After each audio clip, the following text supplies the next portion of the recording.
Selamat pagi, sedulur Max Indonesia, dimanapun kalian berada. Kembali lagi bersama saya, Via, di PSBB, Podcast Santai Banyak Bahasan Max Indonesia. Sama dengan episode yang lainnya, podcast ini bertemakan apakah pertanian Indonesia telah merdeka? Namun, kali ini kita akan membahas tema tersebut yang dilihat dari sudut pandang teknologi pertanian. Kali ini saya mengundang tamu spesial dari Himatipa UGM untuk berbincang bersama mengenai pertanian Indonesia dari sudut pandang teknologi pertanian. Kira-kira siapa ya? Yuk mari kita sambut Kak Iqbal. Selamat pagi Kak Iqbal. Hai, pagi Kak Via. Sehat ya kabarnya ya? Sehat, Alhamdulillah. Apa kabar nih Kak Iqbal? Alhamdulillah. Yes, luar biasa. Harus sehat ya. Amin. Oke. Sehat ya, bahagia ya. Harus, Kak. Oke. Terlihat semangat sekali ini sepertinya Kak Iqbal untuk melakukan podcast Betul. gitu. Karena menyongsong kemerdekaan yang sebentar lagi gitu ya Kak Via ya. Jadi harus semangatnya juga harus merdeka di tengah situasi yang memang nggak memungkinkan saat ini gitu ya. Gitu. Ya. Kesibukannya apa nih Kak Iqbal? Oke. Saya juga selain kuliah ya, kebetulan kuliahnya memang lagi libur nih masuk ke semester depan, nanti di semester 5, saya juga mempersiapkan untuk magang mungkin, jadi pengen mengaplikasikan ilmu yang dipelajari untuk di dunia industri yang sebenarnya gitu. Jadi lagi prepare untuk magang sih gitu, Kak. Semangat ya Kak Iqbal. Mungkin Kak Yap. Iqbal bisa perkenalan diri terlebih dahulu supaya teman-teman di rumah bisa mengenal Kakak. Setelah itu Kakak bisa menjelaskan Himatipa UGM itu sebenarnya apa sih gitu ya. Silahkan Kak. Oke, terima kasih sebelumnya Kak Via dan Max Indonesia. Halo teman-teman semua, semoga dalam keadaan sehat ya di sana. Oke, jadi perkenalkan sebelumnya saya Iqbal Fadilah ya, bukan Iqbal Kobo Junior. Kalau Iqbal Kobo Junior lagi di Australia ya, doain. Semoga nyusul ya. Oke, iya benar. Sininya saya pakai KH gitu, IKHBAL, Iqbal. Jadi panggil aja Iqbal. Saya lagi menjalankan, mau masuk ke semester 5 di tahun ketiga saya di jurusan Teknologi Industri Pertanian, Departemen Teknologi Industri Pertanian, Fakultas Teknologi Pertanian Universitas Gadjah Mada. Nah, saya sebagai salah satu Himpunan Mahasiswa Teknologi Industri Pertanian atau akrab dipanggil Himatipa. Ini adalah salah satu himpunan atau organisasi internal mahasiswa di departemen kami di TIP atau dalam bahasa Inggris mungkin Agro-Industrial Technology, yang mana kita bergerak untuk selain menghimpun mahasiswa di jurusan internal bagaimana mengembangkan minat bakatnya, potensinya dalam lingkup himpunan, tapi juga kita juga mendukung bagaimana menyongsong teknologi industri pertanian yang berteknologi juga berwawasan berdasarkan apa yang kita pelajari di jurusan. Itu mungkin Kak Via. Baik, terima kasih Kak Iqbal. Berarti Kak Iqbal ini Fakultas Teknologi Pertanian jurusan Teknologi Industri Pertanian ya. Berarti Yes, angkatan exactly. 2019 ya Kak ya. Betul, betul sekali Kak Via. Oke. Ya. Semoga Himatipa selalu bisa mengkritisi pertanian dan mungkin bisa membantu memajukan khususnya di teknologi pertanian gitu ya, Kak. Amin, Oke. amin. Oke. Kalau Kak Via sendiri, jurusan apa dan angkatan berapa? Kalau saya kebetulan sama juga Universitas Gadjah Mada dari jurusan Ekonomi Pertanian dan Agribisnis, baru masuk kemarin 2020 Oh, gitu. wow. Masih seger ya? Oke. Seger. Mantap, Kak. Oke, mungkin langsung kita dengarkan saja podcast kali ini bersama Kak Iqbal. Berbicara mengenai teknologi, menurut Kakak bagaimana nih pandangan Kakak mengenai kondisi teknologi pertanian di Indonesia? Oke, nice question nih Kak. Jadi kalau kita berbicara tentang teknologi pertanian, sangat subjektif kalau kita berbicara dalam satu sisi, gitu, dalam satu pandangan. Nah, kami di teknologi pertanian di fakultas kami maupun jurusan spesifik di kami di TIP, kita selalu memandang itu dalam sebuah sistem. Jadi kita mengenal yang namanya proses input, transformasi, dan output, atau singkatnya dari hulu sampai hilir. Nah, maksudnya apa? Jadi kita melihat teknologi pertanian ini bagaimana dalam lingkup produksi dari hulu gitu ya, dari lingkup pertanian sebelum panen, bagaimana menciptakan bibit yang unggul. Dari proses tersebut kemudian kita bawa nih ke tahap transformasi gitu, jadi pengolahan hingga nanti masuk ke output, hasilnya apa, produknya apa, berupa mesin K, berupa produk makanan, pangan, dan lain hal, sehingga nanti bisa menjadi komersialisasi produk yang bisa diperjualbelikan, diperdagangkan, bahkan bisa bermanfaat bagi ekonomi negara. Nah, kalau kita lihat bagaimana perkembangannya saat ini, Saya bilang saat ini teknologi pertanian di Indonesia sudah akan mengarah kepada kemajuan. Dalam arti perkembangan yang sudah ada, Indonesia sudah melihat negara-negara besar, negara-negara adidaya, negara maju menerapkan teknologi pertaniannya sangat signifikan. Oleh karenanya Indonesia tidak ingin bahwasanya negara yang dijuluki agraris ini gitu, negara yang memang potensi pertaniannya luar biasa besar, kita sangat melimpah gitu kan ya, bahkan sudah ada lagunya bukan lautan tapi kolam susu, itu artinya memang surga-surga dunia di Indonesia itu banyak sekali gitu ya Kak. Nah, maka kalau misalnya potensi pertanian itu tidak termanfaatkan dengan baik, maka sayang sekali gitu. Makanya teknologi ini menjadi solusi gitu. Melihat misalnya Jepang, negara yang memang maju dari teknologinya, bagaimana mereka mengaplikasikan pertaniannya dalam mekanisasi misalnya.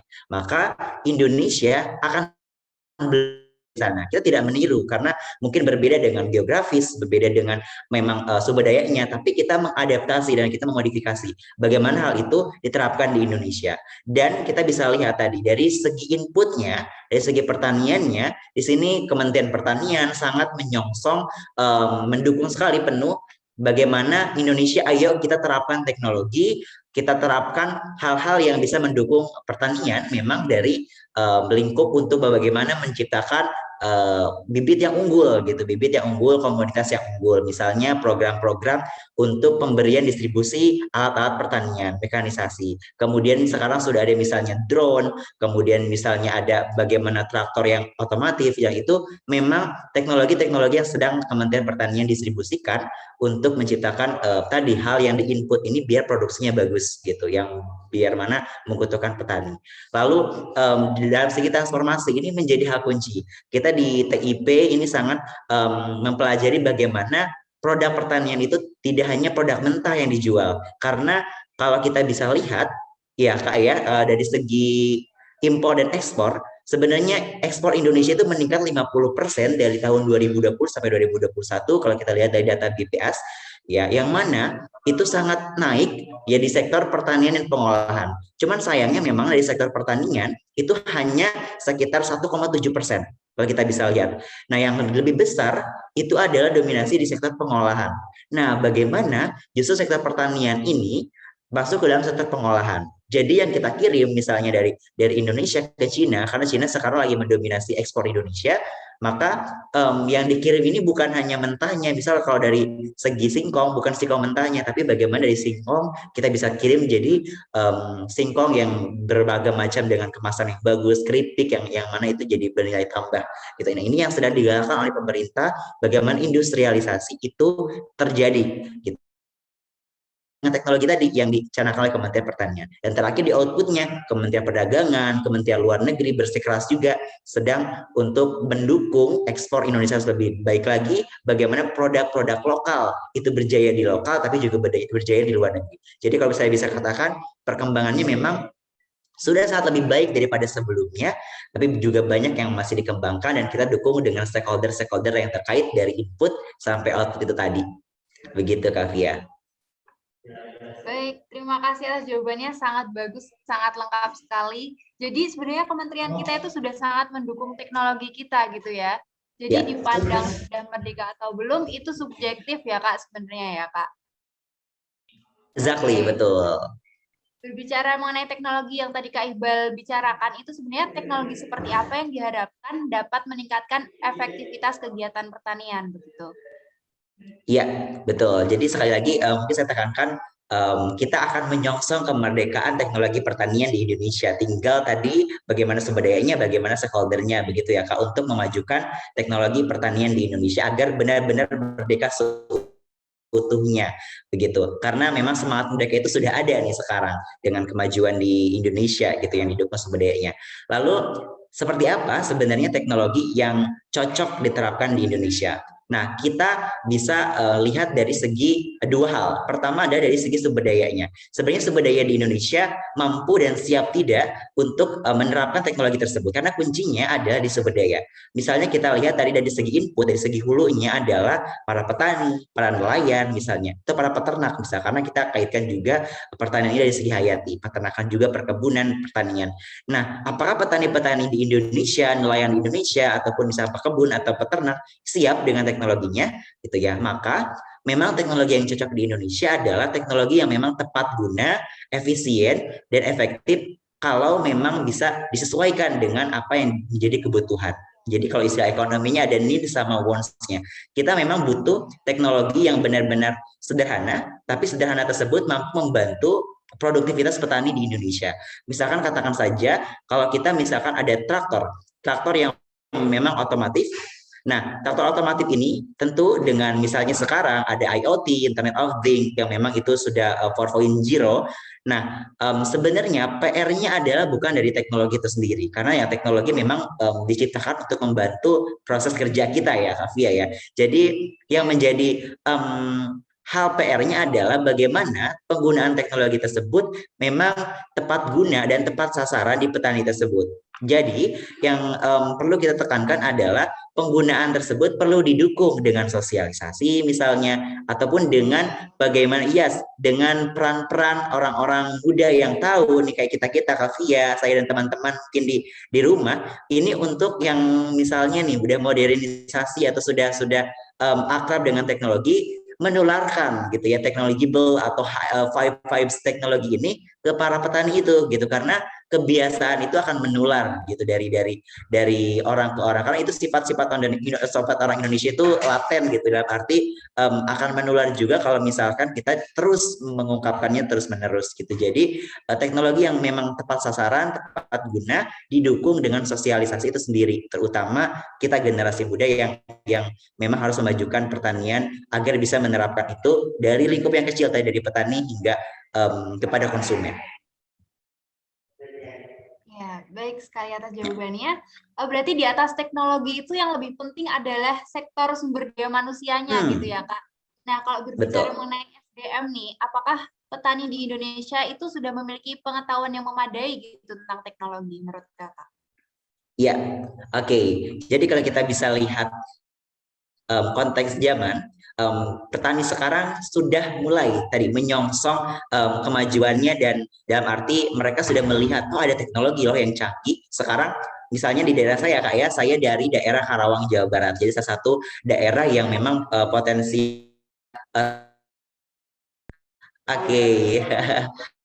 karena beberapa memang akrab Karawang ini sebagai kota industri, karena memang UMR-nya kalau saya update tahun lalu itu masih tertinggi se Indonesia. Tapi saya bukan istilahnya ingin membawa atau menyombongkan di Karawang sebagai kota industri, tidak, tapi lebih ke ingin mengarahkan ternyata di kota saya itu dulunya dikenal sebagai lumbung padi, atau itu ya penghasil padi yang cukup banyak di Indonesia. Nah, saya melihat dari kecil hingga sekarang bagaimana kemajuan itu ada dari dulu. Itu kalau saya kecil ya Kak ya, itu masih kalau bisa kita panen masih kalau di orang Sunda tuh bilangnya digebot gitu. Digebot itu maksudnya kayak dipukul-pukul agar ya agar padinya itu turun gitu, pecah, dan itu akan jadi beras gitu nanti untuk digiling. Betul ya. Nah, sekarang sudah maju nih, sekarang sudah ada mesin penggiling gitu. Kemudian mesin penggilingnya sudah maju lagi, tinggal kita masukkan padinya, kemudian nanti keluar sudah rapi gitu, sudah tinggal di karung. Atau justru tinggal sekarang udah ada karungnya disimpan di mesin itu, nanti bisa langsung masuk ke karung tersebut. Jadi memang perkembangan itu sudah ada. Nah, petani-petani memang sudah ada pikiran untuk ke sana. Beberapa sebagian dari mereka, terutama di daerah saya tadi di Karawang, itu sudah menerapkan teknologi yang demikian gitu. Namun tidak bisa kita pungkiri dengan negara kita yang luas ini, yang lebih besar gitu ya, dengan lebih dari 270 juta jiwa. Jadi dengan petani yang memang banyak, tentu ada beberapa petani yang masih minim untuk menguasai hal tersebut. Nah, oleh karena itu, dengan tadi menyongsong semangat kemerdekaan, pihak pemerintah, the government, mereka membuat sebuah program yang luar biasa. Saya katakan misalnya 1.000 petani milenial, atau istilahnya gerakan petani muda, petani milenial. Ini sedang dicanangkan oleh pemerintah. Jadi mendukung bagaimana regenerasi petani. Jadi petani-petani itu bukan hanya orang-orang tua saja gitu ya, bapak, ibu saya saja mungkin yang jadi petani. Tapi justru kita nih misalnya. Yeah. Betul banget Kak Fia. Jadi kita nih yang sudah tahu teknologi, kita yang sudah akrab dengan teknologi, akrab dengan dunia yang modern, itu bisa terjun langsung ke pertanian. Dalam arti bukan bercocok tanam saja ya pertanian itu di dalam sawahnya. Jadi di dalam sawah ataupun di dalam lumpur-lumpur itu hanya mungkin stereotip lama gitu, startup kuno. Justru sekarang ini pertanian sudah sangat luas tadi, bisa saya katakan dari input, transformasi ke output gitu. Jadi bagaimana menghasilkan produk, menghasilkan hal-hal yang bernilai tambah dan tentu dengan petani milenial ini, jadi istilahnya ketika orang yang berwawasan nih dari kita mahasiswa terjun langsung ke petani, ya kita menularkan ilmu kita ke petani, mensosialisasikan dan juga kita menerapkan terjun langsung sebagai petani muda misalnya, itu akan menambahkan juga apa ya istilahnya peningkatan mutu seorang petani gitu di Indonesia gitu Kavia. Baik, terima kasih. Berarti peran mahasiswa untuk memajukan pertanian di Indonesia itu sangat bagus gitu ya, Kak. Kita sebagai Betul mahasiswa sekali. juga kita kepada masyarakat gitu ya. Oke. Yap. Mungkin kapan nih saat yang tepat untuk mengimplementasikan teknologi yang lebih canggih gitu, misalnya kayak drone seperti yang Kakak bilang tadi oleh para petani. Kapan kondisi yang tepat? Pendidikan tua kita maaf yang mungkin terbilang cukup rendah kalau yang petani tua ya. Iya, gitu. betul. Mungkin kapan? Betul sekali Kak, karena memang masih didominasi oleh istilahnya usia 30 ke atas ya untuk petani yang memang menerapkan benar-benar memproduksi dan bagian pertanian gitu. Dan kalau kita mungkin lihat dari tadi sumber dayanya, kalau kita di sensus penduduk 2020 misalnya, itu memang angka produktif justru lebih besar. Makanya juga ada wacana kita punya bonus demografi gitu ya Kak Fia ya. Betul. Yes, betul. Karena usia produktif lebih besar daripada usia-usia yang lain. Nah, oleh karenanya justru momentum saat ini itu dijadikan waktu yang tepat gitu. Jadi kalau kita analogikan, kalau kita menanam pohon yang besar itu kemarin gitu, dalam arti waktu yang lalu. Karena saat ini saatnya kita untuk menyiram, untuk memberikan pupuk, untuk memberikan hal-hal yang lebih besar agar pohon itu tumbuh.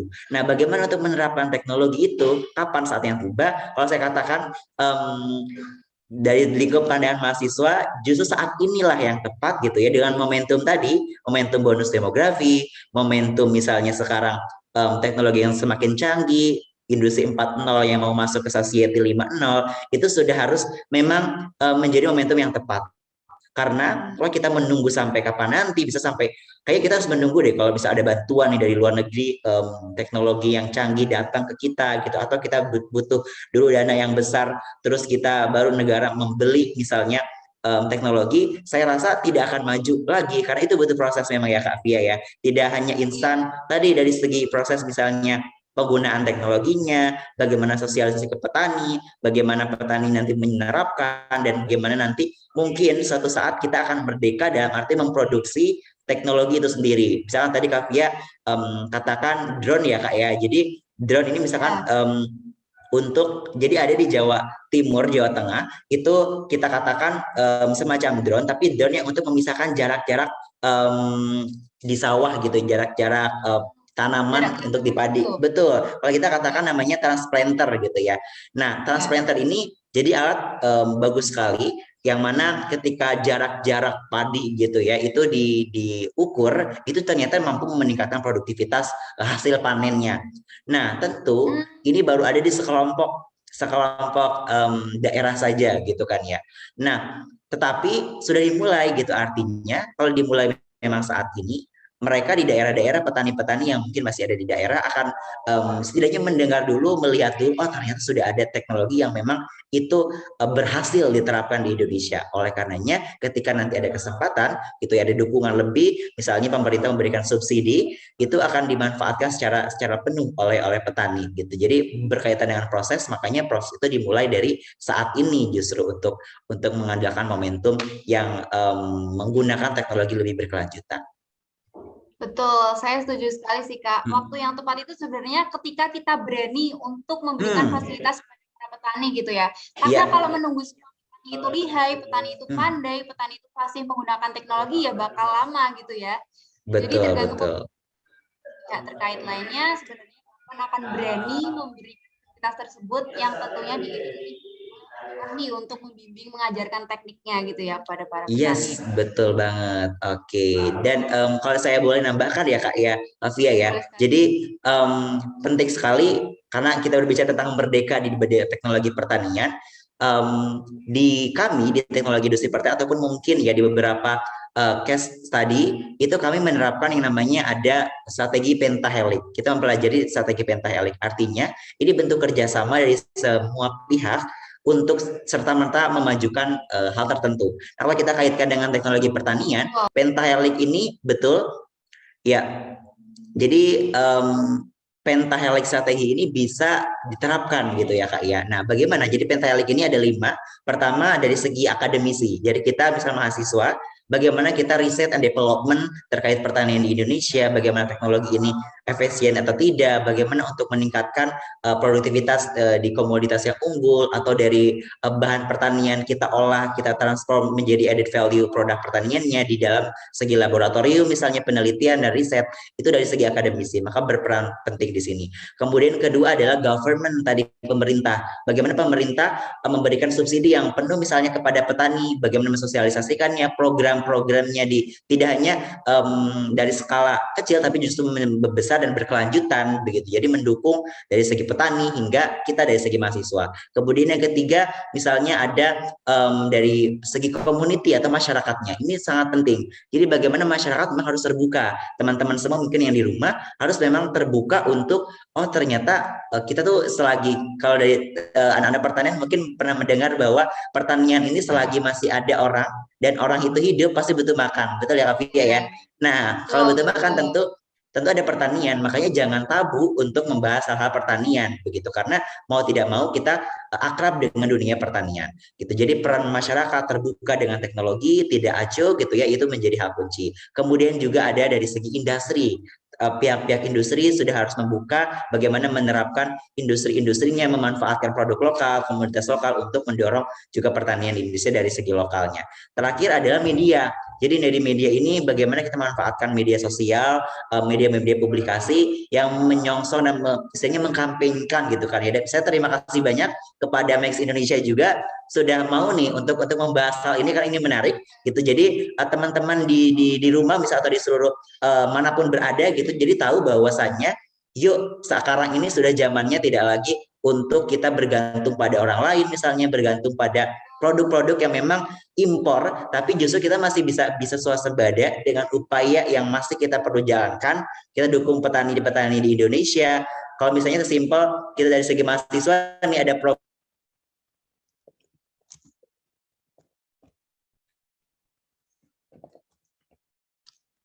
nih misalnya dari segi petani. Oke, misalnya dari segi mahasiswa begitu ya Kak ya, kita ada program namanya program kreativitas mahasiswa yang mana itu bisa membantu petani kita menciptakan produk-produk inovasi, misalkan dari singkong kita buat jadi keripik pedas, balado, misalnya sebagainya, itu kan jadi nilai tambah. Yang mana stakeholder 5 ini bisa memajukan teknologi pertanian, karena teknologi ini bukan hanya alat gitu ya, tapi juga sistem, bagaimana juga inovasi, bagaimana juga kreativitas itu berada di lingkup teknologi. Begitu Kak Fia. Baik sekali sih. Yang penting untuk memajukan pertanian, terutama teknologi, itu adalah kerjasama dari semua pihak gitu ya Kak. Harus bergotong royong, saling membantu, saling memajukan pertanian di Indonesia gitu ya. Oke. Berbicara mengenai teknologi, biaya penggunaan teknologi kan biasanya tidak murah gitu ya. Bagaimana cara petani dapat mengaplikasikan teknologi tersebut gitu kalau biayanya tidak murah gitu? Iya, nah ini memang challenge kita ya Kak Fia ya. Tentu ada peluang, tadi peluangnya kita sudah lihat dengan negara kita yang besar, juga didukung dengan sumber daya yang bagus demografi. Tentu ada challenge-nya, ada threat-nya, ada misalnya hal-hal yang kendala. Nah, khususnya adalah biaya. Nah, jadi biaya ini memang menjadi hal yang perlu kita menjadi PR juga gitu di semua pihak itu tadi. Memang untuk mengaplikasikan sebuah teknologi itu perlu biaya yang besar, karena teknologi dengan misalkan katakanlah alat-alat pertanian itu perlu namanya dana, dengan dari segi efisiensi mereka otomatis misal teknologinya itu perlu biaya yang besar. Nah katakanlah kalau misalnya kita mau impor teknologi tersebut dari Jepang, atau kita mau memproduksi produk-produk mekanisasi alat transportasi pertanian, tapi bahan-bahannya yang memang berasal dari luar negeri, tentu justru ada biaya banyak yang multi effect, dari misalkan biaya transportasi, dari pengiriman hingga biaya alat-alatnya. Nah inilah yang harusnya menjadi misalkan kita selaku masyarakat Indonesia ataupun selaku misalkan pemerintah di Indonesia untuk bisa membuka investor yang mana investor-investor asing bisa menerapkan ataupun bisa menanamkan modalnya dari lingkup pertanian, dan kita manfaatkan itu sendiri, manfaatkan untuk bisa memajukan pertanian Indonesia. Jadi tidak hanya mereka investasi dalam lingkup investasi di bidang industri yang bisa menguntungkan mungkin dari segi industrinya, tapi juga bisa untuk memajukan dari sektor pertaniannya. Nah, kalau kita bisa lihat dari petani gitu kan, apakah petani mampu untuk bisa menerapkan teknologi tersebut? Tentu jawabannya adalah tentu mereka harus butuh bantuan dari pemerintah, karena kalau membeli dari segi istilahnya mandiri, kemandirian mereka untuk membeli itu sangat jarang. Mungkin petani-petani yang bermodal tinggi ya Kavia ya, yang mampu untuk bisa membeli teknologi yang mahal, misalkan alat-alat yang mahal. Nah, untungnya pemerintah dengan sigap mereka memberikan subsidi gitu ya. Pemerintah memberikan subsidi untuk bagaimana alat-alat pertanian ini didistribusikan secara merata ke petani-petani yang memang kita masih sentralis di Pulau Jawa, dan pemerintah masih akan untuk distribusi ke semua daerah gitu di pertanian Indonesia. Nah, subsidi ini yang justru harus dimanfaatkan oleh petani-petani agar ketika nanti mereka mendapatkan teknologinya, alatnya dimanfaatkan dengan baik gitu. Lalu bagaimana petani-petani yang masih belum untuk mendapatkan teknologi-teknologi tersebut gitu kan ya. Maka kita tentu kalau memang dikatakan menunggu, artinya tadi Kavia bilang ya sangat menarik bahwa sampai kapan kita menunggu kalau mau melihat itu justru dimulai sekarang. Nah, inilah peran-peran serta dari tadi lima stakeholder tadi. Mungkin akademisi bisa membantu dari segi riset ataupun penyampaian sebagai konektor ya Kak ya. Kita misalnya mahasiswa melihat kondisi di suatu daerah, petani yang perlu dibantu, kita salurkan opini tersebut, atau misalkan salurkan suara-suara petani tersebut ke pihak misalnya pemerintah gitu misalnya. Saya teringat sekali profesor saya di teknologi industri pertanian, Profesor Maksum, dia selalu bilang bahwasanya petani-petani kecil itu perlu diperhatikan gitu misalnya. Sesimpel misalnya ada petani bawang atau misalkan dari segi peternak ayam yang mereka bahkan sempat di satu kasus mereka membagikan ayam-ayamnya secara gratis karena mereka sudah tidak istilahnya bersaing harga-harganya. Kan ini menjadi PR juga. Bapak Jokowi pun secara tegas dalam rapat di tahun 2021 di awal tahun untuk istilahnya prioritas pertanian di Indonesia bilang bahwasanya masalah utama terbesar di Indonesia dari segi pertanian adalah harga komoditas petani atau pertanian di Indonesia itu belum bersaing dengan yang diimpor. Artinya harga lokal itu lebih kecil, lebih rendah daripada harga dari impor. Maksudnya lebih rendah dari segi kualitinya. Jadi ketika misalnya harga impor ini lebih murah dan harga petani agak mahal, otomatis para konsumen di Indonesia akan lebih pengen mau membeli yang impor dari segi logika gitu ya, kayak dari segi konsumen dia pengen cari yang lebih murah. Nah, sedangkan harga petani itu mampunya lebih tinggi daripada harga impor karena memang produksi yang cukup besar, biaya produksi ini yang cukup besar.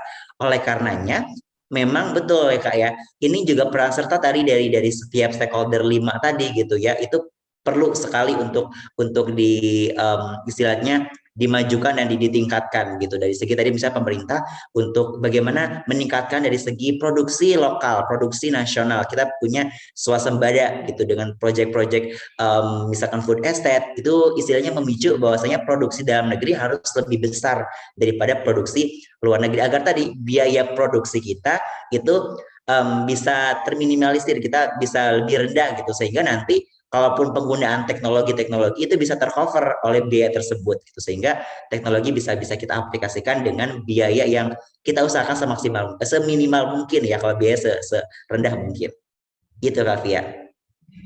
Baik sekali jawabannya. Berarti sebenarnya kembali lagi ya, peran semua pihak itu sangatlah penting gitu. Jadi jika kita lihat peran pemerintah saat ini pun sebenarnya juga cukup bagus ya, mulai dari subsidi atau permodalan bagi para petani dan pemerataan teknologi gitu ya. Oke. Untuk pertanyaan terakhir nih, harapan Kakak mengenai pertanian di masa mendatang begitu ya. Apa nih Kak?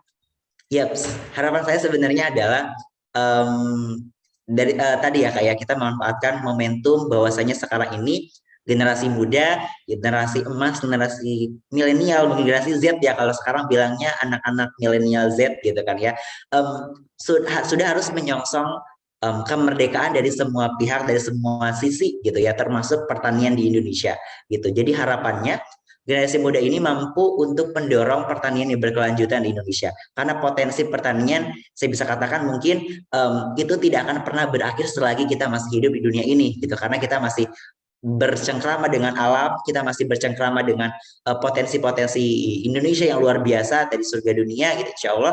Jadi harapannya potensi yang begitu besar ini dari segi alam, gitu ya, dari segi kelimpahan sumber daya alam dan juga misalkan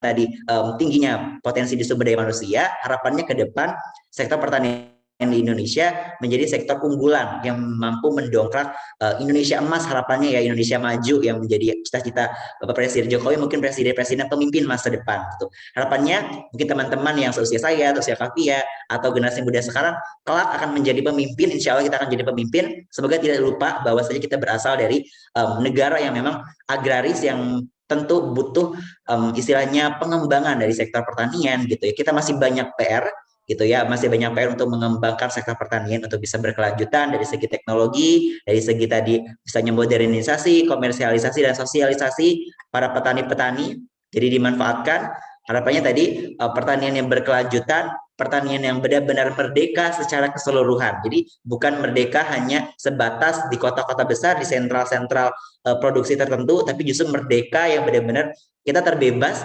dari misalnya impor yang masih memang kita tidak bisa akan mungkin terlepas dari impor, tapi impor tersebut harus diminimalkan gitu agar ekspor kita mendongkrak impor tersebut lebih baik lagi gitu, yang mana mampu mendukung juga GDP ataupun pendapatan di Indonesia, pendapatan ekonomi Indonesia yang itu juga akan kembali ke kemakmuran rakyatnya, termasuk kita dan seluruh rakyat Indonesia. Begitu Kak Fia. Amin. Saya juga Amin, mengharapkan amin. bisa lebih sejahtera dan merdeka Yap, gitu ya. Setidaknya mereka merdeka betul. di dalam lingkup keluarganya terlebih dahulu gitu. Mungkin Itu. fasilitas untuk pengetahuan serta kemampuan petani bisa lebih ditingkatkan. Salah satunya seperti pemerataan teknologi. Karena menurut saya hal itu menjadi dasar untuk bagaimana petani mengelola dari tanaman hingga penjualan gitu. Oke, mungkin kesimpulan yang bisa saya tarik nih, apakah pertanian di Indonesia sudah merdeka dari sisi teknologi pertanian? Menurut Kakak ini sebenarnya subjektif gitu ya Kak, dipandang dari hulu ke hilir gitu. Teknologi pertanian menuju ke arah perkembangan yang cukup membanggakan gitu ya. Teknologi bisa menjadi menyongsong pertanian di Indonesia tentunya, bahkan Kementerian Pertanian kita pun juga ikut serta dalam memajukan pertanian kita gitu. Jadi memajukan teknologi pertanian itu bukan tugas salah satu pihak atau kelompok saja gitu ya, tetapi butuh kerjasama yang baik antar semua pihak. Yang tadi Kakak sebut, apakah pentahelik ya Kak ya? Ya, pentahelik.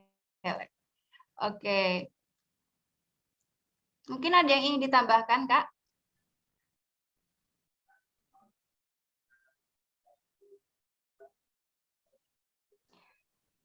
Oke. Tidak terasa waktu berjalan begitu cepat, kita telah mendengar berbagai pendapat mengagumkan dari Kak Iqbal.